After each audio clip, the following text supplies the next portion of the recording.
Hello everyone, welcome to my new channel Laisha Education Center. I am Laisha Chawla and मैं आपके लिए बहुत interesting सी चीज़ें लेकर के आई हूँ. It is related to education only, but yes, of course, it will be different from other people. I will try this. I am not sure because these are the topics जो आपको लगेगा कि यार ये तो हमारे को उसके चैनल पे भी मिल रहा है, उसके चैनल पे भी मिल रहा है, वो कोई एक इशू नहीं है. बट द थिंग इज़ कि जो लोग आपको इंस्टीट्यूट्स में या आपको कोचिंग सेंटर्स में आपको प्रॉमिस किया जाता है कि आपको वो 3 महीने में इंग्लिश के लिए ट्रेन कर देंगे, इंग्लिश कम्युनिकेशन स्किल्स सिखाएंगे, which is not even that difficult, but it is actually not that much easy also.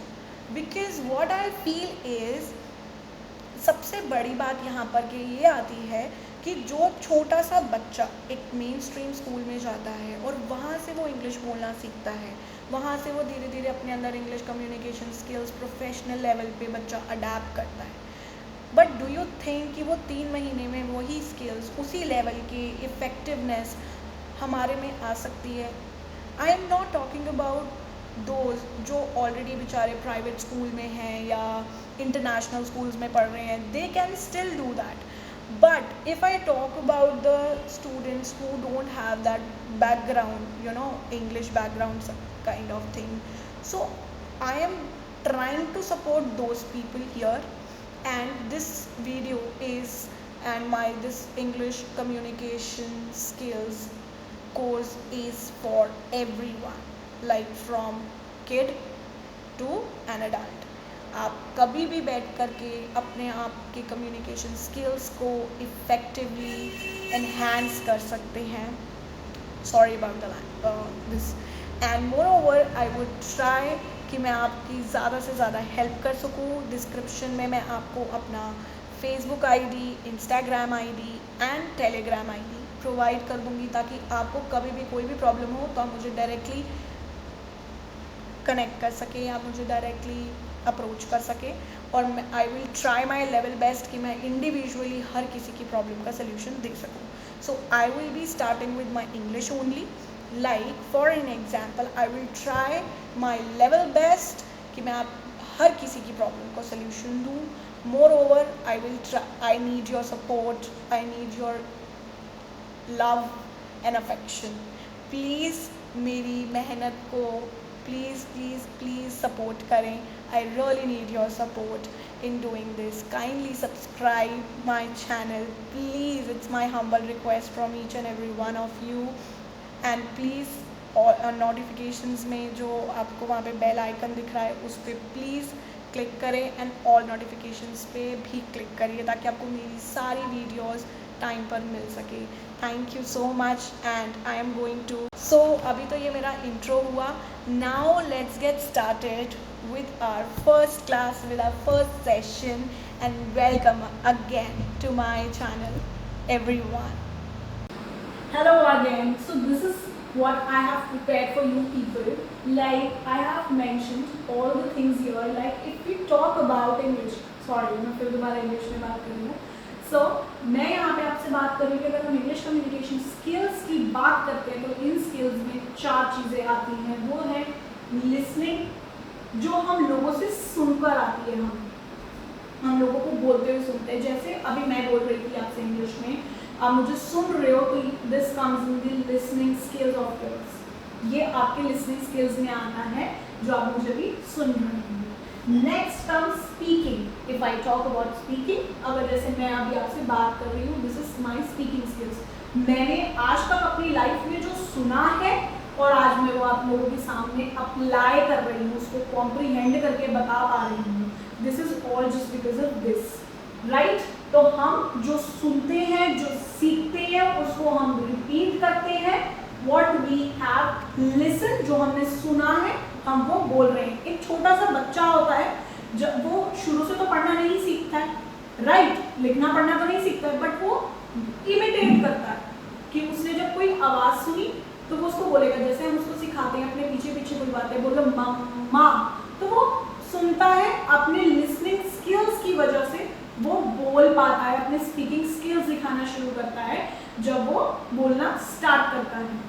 Then comes our reading skills. ये होते हैं हमारे printed forms में, like if we talk about, I will talk about this book, तो हम जो उसे read कर रहे हैं ये हमारे रीडिंग स्किल्स हैं।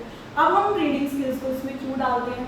कहीं बच्चे होते हैं या कहीं एडल्ट्स होते हैं जो रीड तो कर लेते हैं, तोड़ फोड़ के जैसे भी करके मैनेज कर लेते हैं बोलना, बट इशू कहाँ पे आते हैं? जब वो लिखे हुए को वो ढंग से नहीं प्रोनाउंसिएशन उसकी कर पाते, या एक फ्लुएंसी में नहीं बोल पाते, या उसको लिखा हुए को समझ नहीं पाते, तो that all comes under your reading skills. ये सब कुछ हमारे रीडिंग स्किल्स में आता है।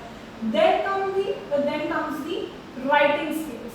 If I will talk about writing skills, तो writing skills सिर्फ तभी आ पाएगा वंस जब हमने इंग्लिश सुनी है। अब वो कहते हैं ना, जैसे माहौल में रहते हैं उसी माहौल में हम उसी को सीखते हैं और उसी में ही बोलते हैं। तो दैट इज द थिंग कि आपके पेरेंट, अगर आपका एनवायरनमेंट ऐसा है कि जिसमें आपके पेरेंट्स, आपकी फैमिली आपके साथ इंग्लिश में आपको कमांड देती है, come baby don't do this, तो वो बच्चा उसी में ही सीखता रहता है, उसी में ढलता रहता है। कहते हैं ना बच्चे गीली मिट्टी होते हैं, तो इट्स जस्ट लाइक दैट। तो हम जो सुन रहे हैं उसके बाद बच्चा वैसे ही बातें करता है, जैसा वो जहाँ पे जैसे माहौल में रहता है वो वैसे ही बातें करता है। तो that comes under the speaking skills.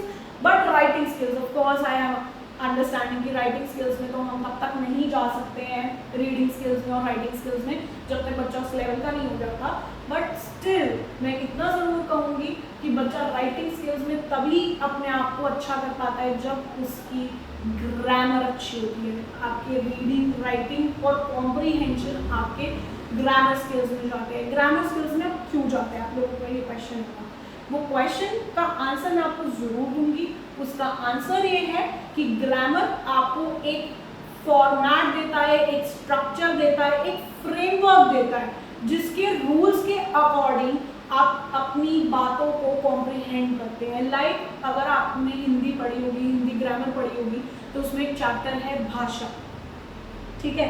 उस भाषा में आपको बताया जाता है मौखिक, लिखित, बोलकर, लिखकर, तो दैट इज दैट। बट अगर हम बात करें तो उसमें एक और चैप्टर आता है व्याकरण। व्याकरण इज ग्रामर ओनली, कि बोलने का एक तरीका होता है। अगर मैं बात कर रही हूँ कि ये मेरा, अगर मेरे हाथ में एक मार्कर है और मैं इसको बोलूँ, अभी आई एम सॉरी और मेरे पास ये नहीं इस टाइम एट प्रेजेंट अवेलेबल है, तो मैं अगर ये बात बोलूँ, इसको हिंदी में कलम बोलूँ, यह एक कलम है, तो मेरा हिंदी है, ठीक है, यह है। लेकिन मैं क्या इसको कुछ और बोल सकती हूँ? लाइक मैं इसको अगर गलत बोलकर बताऊँ कि ये मेरी कलम थी, ऐसे तो मैं नहीं बोल सकती, लेकिन ये पास्ट में चला जाएगा ऑफ कोर्स। मैं आपको एक और एग्जांपल देती हूँ, लाइक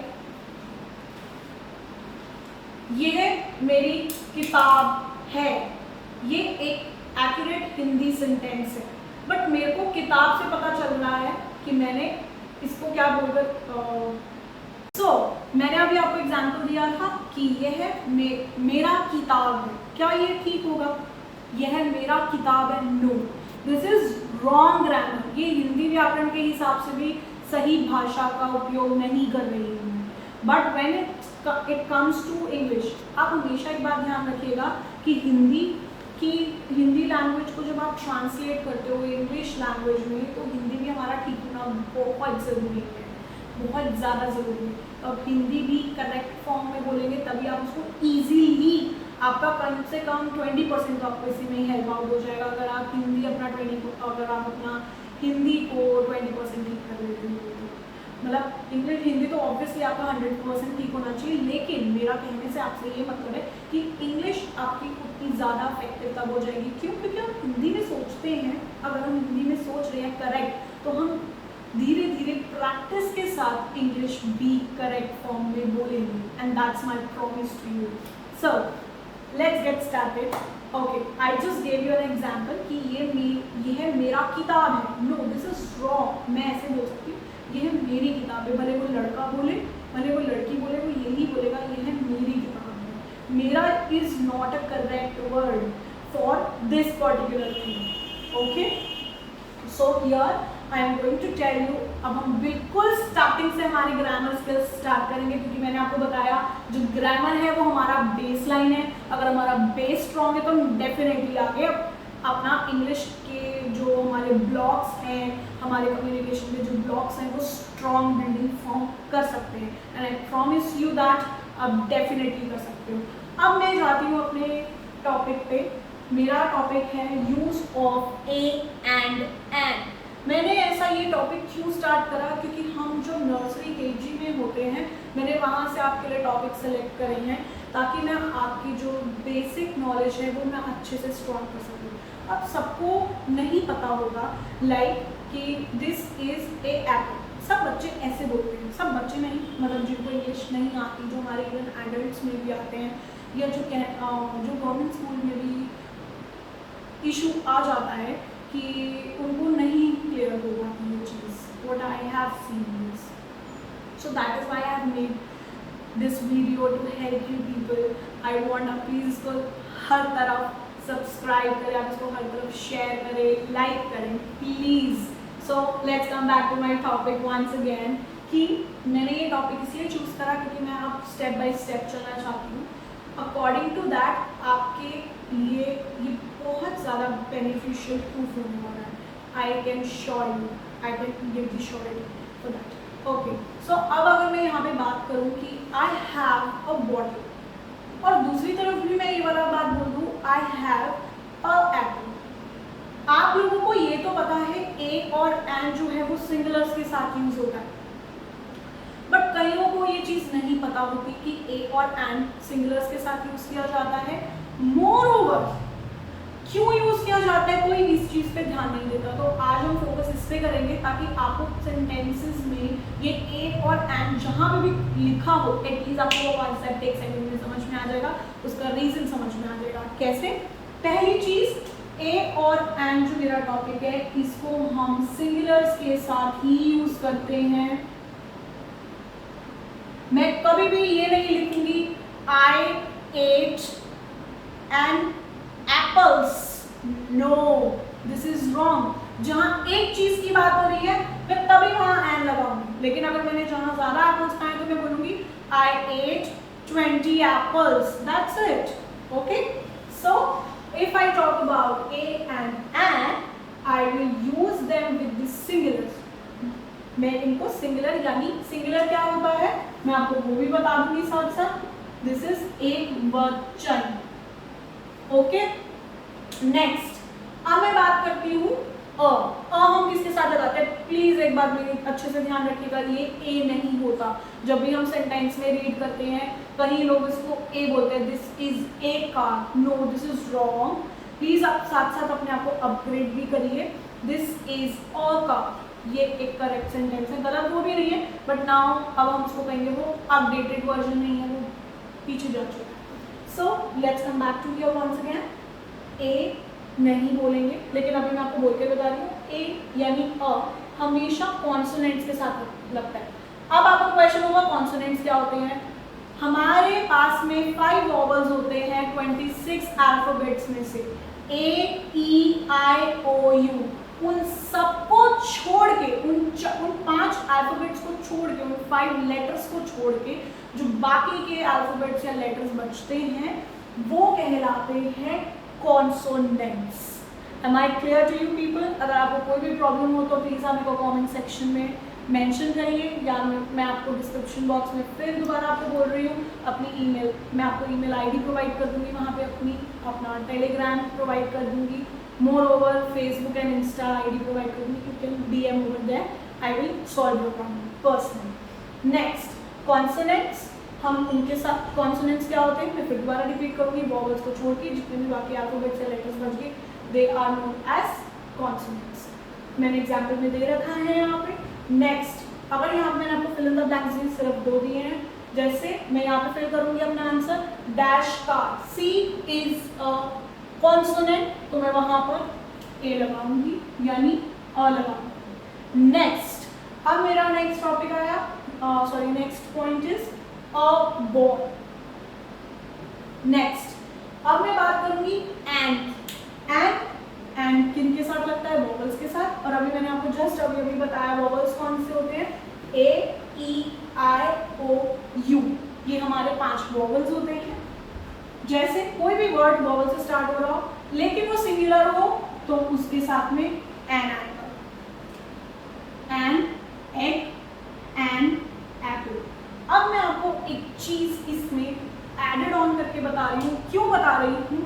अगर हम छोटे बच्चों को पढ़ाते हैं तो हम सिर्फ इतना बता करके दी एंड कर देते हैं, बट ये थोड़ा एडिशन है इस चीज में। वो एडिशन इस बात का है इस चीज में कि जब मैं इसमें एक्स्ट्रा चीज बड़े बच्चों के लिए बता रही हूँ, like for an example 5th standard 3rd onwards बच्चों को मैं ये चीज एक्सप्लेन करनी हम स्टार्ट कर देते हैं जब तक बच्चे इंग्लिश सीखते हैं। वो चीज ये होती है कि एन उन वर्ड्स के साथ भी लगता है जो जिनमें वाई या कुछ अल्फाबेट साइलेंट होते हैं लेकिन उनमें साउंड वॉवल की आती है। लाइक फॉर एन एग्जाम्पल अगर मैं बात करूं,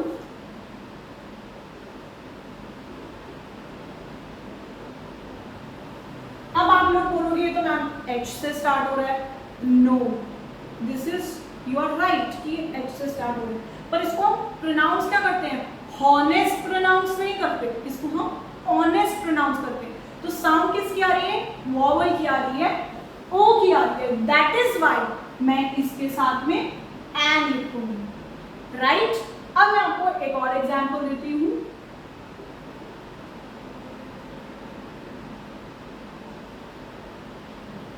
अब आप कहोगे मैम ये तो ईयर लिखा हुआ है और ये तो वाई से स्टार्ट हो रहा है। सो अगेन मैं आपको बोलूंगी, आप इसको प्रोनाउंस क्या करोगे? ईयर, एन ईयर लगेगा। क्यों लगेगा एन? क्योंकि इसमें वाई साउंड साइलेंट है।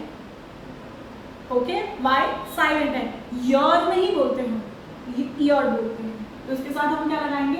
An year. ओके, सो अगर आपको कुछ समझ नहीं आया तो प्लीज आई रिक्वेस्ट यू, आप मुझसे कभी भी पूछ सकते हैं, आप मुझे कभी भी मैसेज कर सकते हैं। आई will try my level best कि मैं इंडिविजुअली आपकी प्रॉब्लम सॉल्व करूँ। मोरओवर अगर आप चाहते हैं मुझसे पर्सनल क्लासेस लेना इंग्लिश से रिलेटेड या किसी और सब्जेक्ट से भी रिलेटेड, मैं हमेशा अवेलेबल हूँ। प्लीज़ अगर आपको मेरा कॉन्टैक्ट नंबर चाहिए हो या कुछ भी चाहिए आप मेरे को पर्सनली डीएम कर सकते हो। एज आई टोल्ड यू, मैं डिस्क्रिप्शन बॉक्स में सब शेयर कर दूँगी। और please please I need your support a lot. Please मेरी वीडियो को सब्सक्राइब करें, प्लीज़ लाइक करें, बेल आइकन को हिट करें और ऑल वाले ऑप्शन को प्लीज़ ज़रूर हिट करिएगा क्योंकि वो तभी आपको मेरी सारी वीडियोस दिखाएगा। आई will try my level best कि मैं आपके और मेहनत करूँ और अच्छे से करूँ। मैं पूरा ट्राई करूँगी कि मैं अच्छे से करके आपको परफॉर्मेंस अपनी दिखाऊँ। और this is my first video, अगर मुझसे कोई गलती हो गई हो तो please I am really very very sorry for that. And please मेरे वीडियो को सब्सक्राइब जरूर करें।